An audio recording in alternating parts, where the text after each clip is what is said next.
இன்றைக்கி நான் என்ன செய்ய போகிறேன்னா நான்வெஜ் காம்போ ஒன்று ஈஸியாக எப்படி செய்யுதுன்னு பார்க்கலாம். ஃபஸ்ட்டு தேவையான பொருட்கள்லாம் எடுத்து வச்சிடலாம்.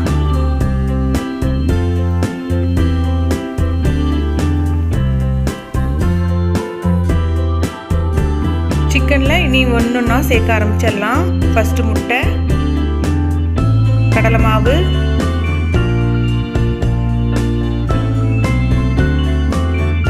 காரத்துக்கேற்ப மல்லித்தூள், மிளகாய்த்தூள் எல்லாத்தையும் சேர்த்துக்கலாம். மல்லித்தூள் கொஞ்சம் கம்மியாக சேர்த்துருக்கேன். கரம் மசாலா, இஞ்சி பூண்டு விழுது, சோள மாவு, தேவையான அளவு உப்பு,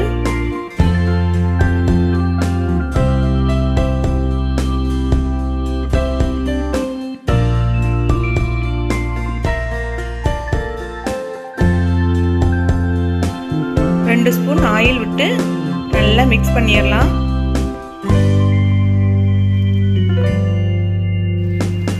மிக்ஸ் பண்ணதை அப்படியே அரை மணி நேரம் ஊற வச்சிடலாம். இனி ஒரு பாத்திரத்தில்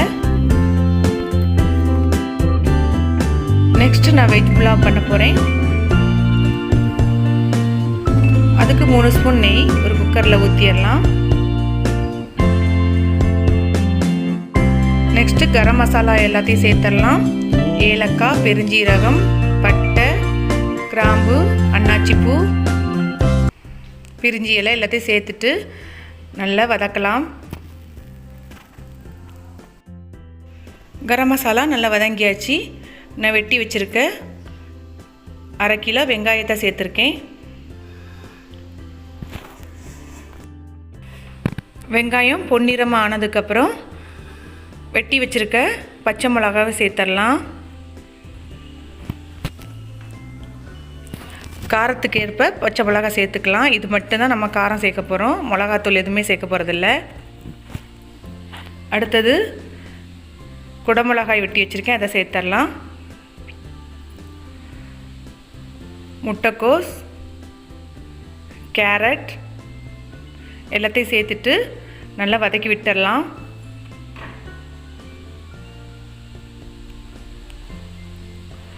ஊற வச்ச பட்டாணி அதையும் சேர்த்துக்கிறேன். இஞ்சி பூண்டு விழுது அதையும் சேர்த்துட்டு நல்லா வதக்கி விட்டுடலாம். இஞ்சி பூண்டோட ஸ்மெல்லு நல்லா பச்சை வாடை போகுதுன்னே நல்லா வதக்கிக்கலாம்.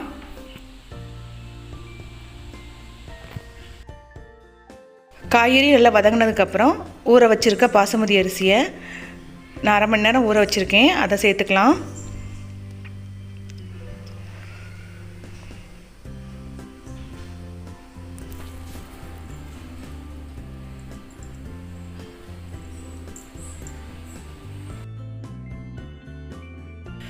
ஒரு கப் அரிசிக்கு நான் 1/2 கப் தண்ணி சேர்த்துக்க போகிறேன்.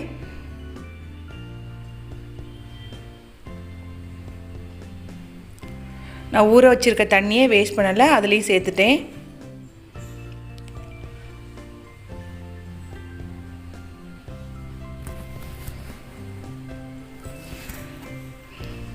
இனி நல்லா அதை கலந்து விட்டுடலாம்.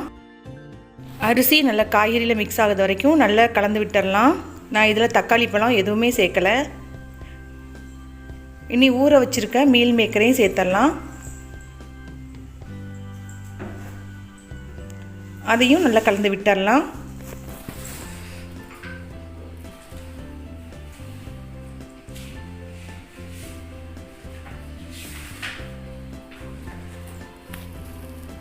தேவையான அளவு உப்பு சேர்த்துக்க போகிறேன்.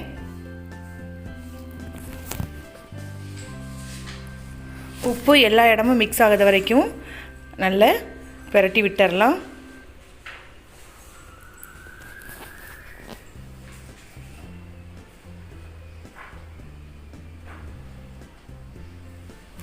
கடைசியாக கொஞ்சமாக 1 கப் தேங்காய் பால் சேர்த்துருக்கேன். அது கொஞ்சம் இன்னும் ஃப்ளேவர் கொடுக்கும். தண்ணி அளவையும் சேர்த்து தான் அது 1/2 கப்பு.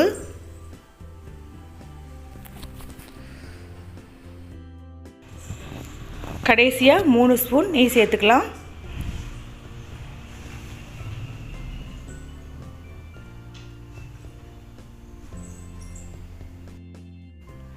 இனி குக்கரை மூடிடலாம். மூடிட்டு ஒரு விசில் விட்டு இறக்கிடலாம். இனி ஒரு கடாயில் 2 ஸ்பூன் நெய் விட்டுட்டு முந்திரி பருப்பை வறுத்து எடுத்துடலாம். இது சாதத்தில் சேர்க்கும்போது இன்னும் ஃப்ளேவரும் ருசியும் ரொம்ப அதிகமாக இருக்கும். முந்திரி பருப்பு செவப்பாக வறுந்ததுக்கப்புறம் கிஸ்மிஸ் பழத்தையும் போட்டு வறுத்தரலாம்.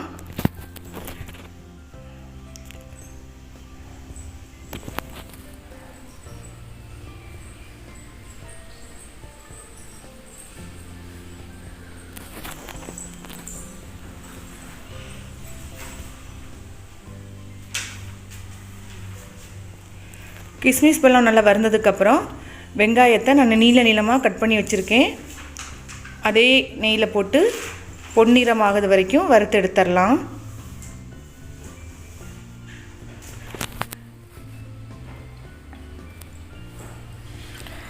நல்லா வறுத்தாச்சு.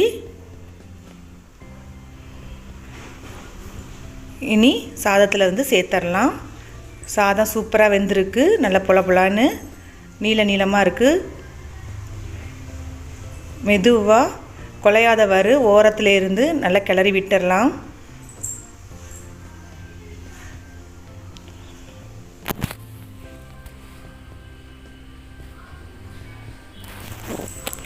நீ வறுத்து வச்சுருக்க நான் ப்ரெட்டு அதை நான் எடுக்க மறந்துட்டேன்.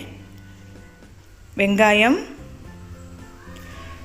முந்திரி பருப்பு, கிஸ்மிஸ் பழம் எல்லாத்தையும் போட்டு நல்லா கலந்து விட்டுடலாம். கூட கொஞ்சம் புதினாவும் சேர்த்துக்கலாம். நான் புதினாவை ஃபஸ்ட்டு சேர்க்கலை, இப்போ தான் சேர்க்குறேன். கூட கொஞ்சம் கொத்தமல்லியும் சேர்த்துக்கலாம்.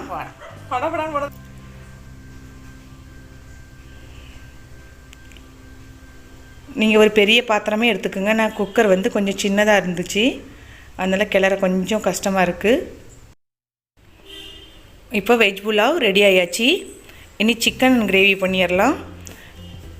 குக்கரில் 3 ஸ்பூன் ஆயில் விட்டுட்டு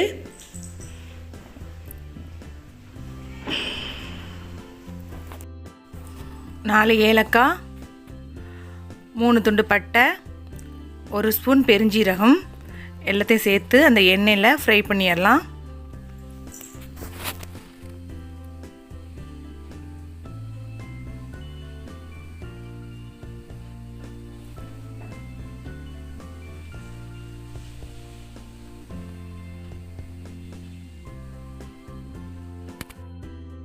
அரை கிலோ பெரிய வெங்காயம் எடுத்து வச்சுருக்கேன். அதை குட்டி குட்டியாக வெட்டி வச்சுருக்கேன். அதையும் சேர்த்துக்கலாம். வெங்காயம் பொன்னிறம் ஆகுது வரைக்கும் நல்லா வதக்கிக்கலாம்.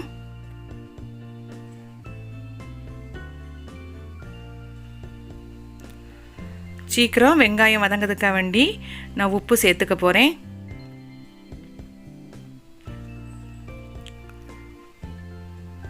உப்பு சேர்த்துட்டு நல்லா வதக்கின உடனே இஞ்சி பூண்டு விழுது சேர்த்துக்கலாம். இஞ்சி பூண்டோட பச்சை ஸ்மெல் போகுது வரைக்கும் நல்லா வதக்கி விட்டுறலாம்.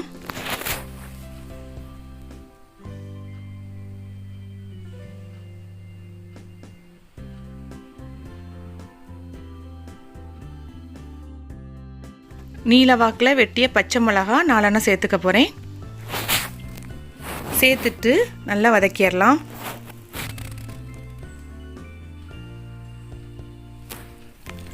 பச்சை மிளகா நல்லா வதங்கினதுக்கப்புறம் 1/4 கிலோ தக்காளி பழம் எடுத்து வச்சுருக்கேன். அதை குட்டி குட்டியாக வெட்டி வச்சுருக்கேன். அதையும் சேர்த்துக்கலாம். தக்காளி பழம் நல்லா வதங்கிறது வரைக்கும் வதக்கிக்கலாம்.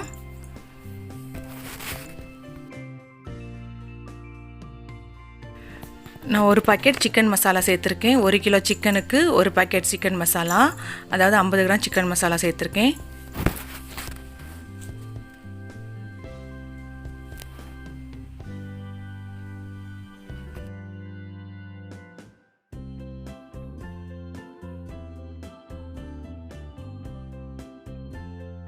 வெங்காயம் தக்காளி நல்லா வதக்கினதுக்கப்புறம் 1 கிலோ சிக்கன் சேர்த்துக்கலாம். சிக்கன் சேர்த்துட்டு அதிலே நல்லா வதங்கணும் அந்த மசாலா கூட. அது வதங்கட்டும்.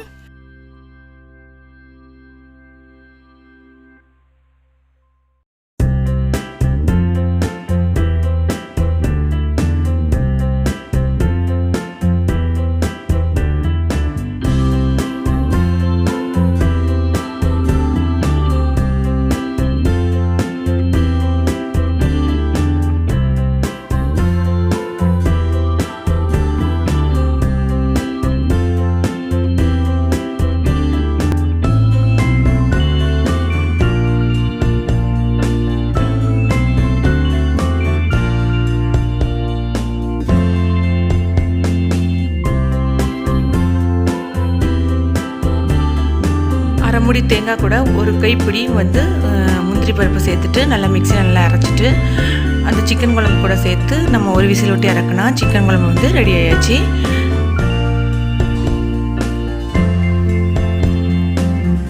இனி வந்து சிக்கனை ஃப்ரை பண்ணி எடுத்துடலாம். கடாயில் வந்து நான் வந்து எண்ணெய் ஊற்றிருக்கேன். ஏற்கனவே அரை மணி நேரம் ஊற வச்சுருக்க சிக்கனை எண்ணெய் காஞ்சதும் நம்ம அதை ஃப்ரை பண்ணி எடுக்க போகிறோம்.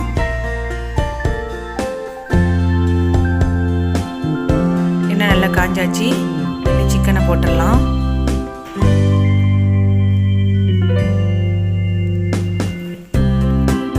ரெண்டு பக்கமும் நல்லா வேக விட்டு நம்ம எடுத்தோம்னா சிக்கன் ஃப்ரை வந்து நமக்கு ரெடி ஆயிரும்.